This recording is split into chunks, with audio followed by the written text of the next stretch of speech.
criminality. So I think it is important.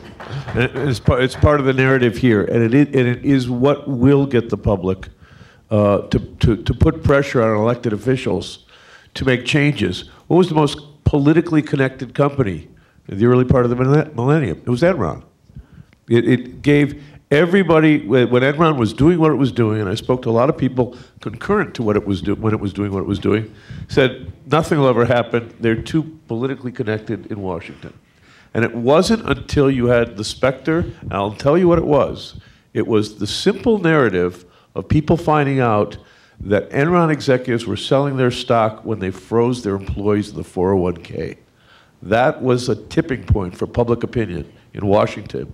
And the letters that flooded in and the phone calls that flooded in to Congress and to regulatory agencies after that changed Enron's fate politically and then ultimately criminally and enabled at least Sarbanes-Oxley and some reforms to occur. You mentioned Toyota, Dylan, and others. 1 week after this has happened, the Justice Department has very, very publicly said, we're opening up all kinds of criminal investigations into this. Have they done that in any case during the financial crisis? Bear Stearns. Bear Stearns, that's it. They lost the cases. Yeah, yeah, and that was on the hedge fund side. But the issue simply is we have now access of volumes of emails and other things that we aren't even exploring, and maybe they'll go nowhere.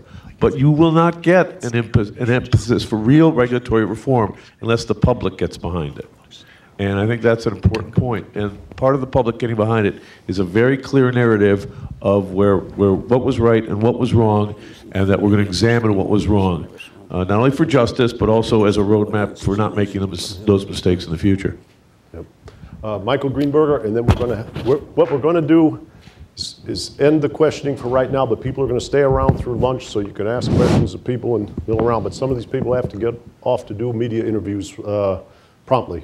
So, Michael, why don't you finish? Yeah, I would just say Dylan's point, Tom Ferguson's point about outrage in Massachusetts, Roosevelt Institute, fireside chats. Nobody is explaining this to the American people. They do not know what hit them.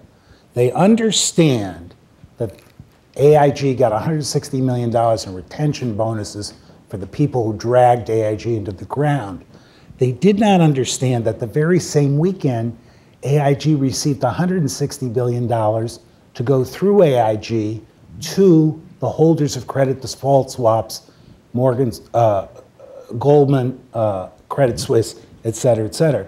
The American people are completely in the dark. There is no equivalent of the fireside chat to explain to the American people. They're angry, but they don't know how to direct their anger. And I think this is where the Obama administration has failed us. You cannot run financial policy from Columbus Circle. You can't run it from Capitol Hill.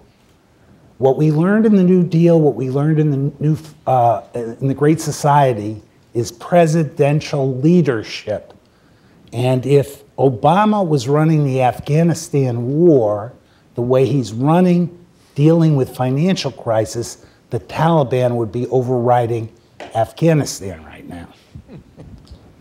Okay, Elizabeth, one quick. I just want to add one very quick point that's just a little footnote to what you say. I think it's wrong to say the American people don't get it.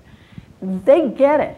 Every time they receive a credit card bill, they get it. Every time they're charged $37 for a $17 overdraft. They get it, they live it. They understand that they are being squeezed, that they are being deceived, that they are being cheated.